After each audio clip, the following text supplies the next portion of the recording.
നോമ്പ് കാലം ആയതുകൊണ്ട് തന്നെ നോമ്പ് കഞ്ഞി ഉണ്ടാക്കുന്നതിന് നമ്മളൊന്ന് കാണിക്കുന്നത്. അപ്പോൾ ഈ ചേട്ടനാണ് ഇവിടെ നോമ്പ് കഞ്ഞി വയ്ക്കുന്നത്. അപ്പോൾ ചേട്ടൻ്റെ ഡീറ്റെയിൽസ് ആണ് ഞാൻ ഈ കൊടുത്തിരിക്കുന്നത്. അവർക്ക് കാറ്ററിംഗ് പരിപാടിയൊക്കെ ഉണ്ട്. അപ്പോൾ നമ്മൾ ഇതിൽ ആദ്യമായിട്ട് ചെയ്യേണ്ടതെന്ന് പറഞ്ഞാൽ വെള്ളം തിളപ്പിക്കാൻ വേണ്ടി വെക്കണം. അത് കഴിഞ്ഞ് സവോള, ക്യാരറ്റ്, തക്കാളി, പച്ചമുളക്, കറിവേപ്പില, ഇഞ്ചി, വെളുത്തുള്ളി അരിഞ്ഞ് സെറ്റ് ചെയ്ത് വെക്കണം. വെളുത്തുള്ളി നല്ലോണം ചതയ്ക്കുക. അപ്പോൾ ഇത് ഇത്രയും നമ്മൾ അരിഞ്ഞ് വെച്ച് കഴിഞ്ഞാൽ വെള്ളം തിളയ്ക്കാൻ വേണ്ടി വെയിറ്റ് ചെയ്യുക.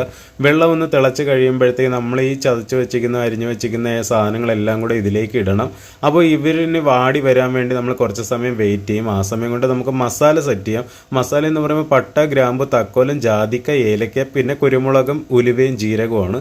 അപ്പോൾ ഇത് നമ്മൾ എടുത്തിട്ട് നല്ലോണം ഒന്ന് കഴുകും. കഴുകിയതിന് ശേഷം നമ്മളൊന്ന് പൊടിച്ചിട്ടാണ് ഇതിലേക്ക് ഇടുന്നത്. ശരിക്കും നനഞ്ഞുകൊണ്ട് വരെ പൊടിക്കുകയല്ല, ചതക്കുകയാണ് ചെയ്യുന്നത്. അപ്പോൾ ചതച്ചിട്ട് അതിനെ നമ്മൾ ഈ തിളച്ചുകൊണ്ടിരിക്കുന്ന വെള്ളത്തിലേക്ക് ഇടും. അത് കഴിഞ്ഞിട്ടാണ് നമ്മൾ അരി സെറ്റ് ചെയ്യാൻ പോകുന്നത്. 5008 പച്ചരിയാണ് നമ്മളിവിടെ എടുക്കുന്നത്. അപ്പോൾ 20 കിലോ അരിയാണ് ഇവിടത്തേക്ക് നമ്മൾ ഉപയോഗിക്കുന്നത്. അപ്പോൾ അതെടുത്ത് വാഷ് ചെയ്തതിനു ശേഷം ഇതിലേക്ക് ആഡ് ചെയ്യാണ് ചെയ്യുന്നത്. അപ്പോൾ അരി ഒന്ന് ആഡ് ചെയ്തതിനു ശേഷം നമ്മൾ ആ അരി തിളയ്ക്കുന്ന സമയത്തേക്ക് മല്ലിയിലയും പൈനാപ്പിളും തക്കാളിയൊക്കെ ഒന്നുകൂടെ സെറ്റ് ചെയ്യും. അത് കഴിഞ്ഞിട്ട് നമ്മൾ അതും ഇതിലേക്ക് ആഡ് ചെയ്യും. അതോടൊപ്പം തന്നെ നമ്മൾ പിന്നെ ചെയ്യുന്നതെന്ന് പറഞ്ഞാൽ അണ്ടിപ്പരിപ്പും മുന്തിരിയും എടുത്തിട്ട് നല്ലോണം അതും കഴുകും. കഴുകിയതിന് ശേഷം നമ്മൾ അതും ഇതിലേക്ക് ആഡ് ചെയ്യുകയാണ് ചെയ്യുന്നത്.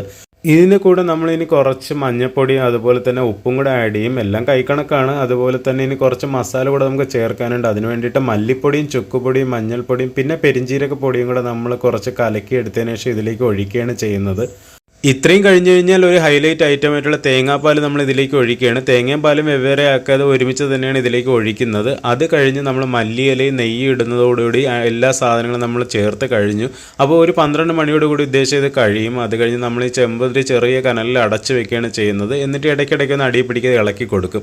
വൈകിട്ട് 5 മണിയോടുകൂടി ചെമ്പ് വീണ്ടും ഒന്ന് ഇളക്കി ബാങ്ക് വിളിച്ച് കഴിയുമ്പോഴത്തേക്ക് ഇന്ന് നോമ്പ് കഞ്ഞിക്കായിട്ട് വന്നവർക്കെല്ലാം വിതരണം ചെയ്യും. അപ്പോൾ നമുക്കും കിട്ടിയിട്ടുണ്ട്. അടിപൊളിയാണ്.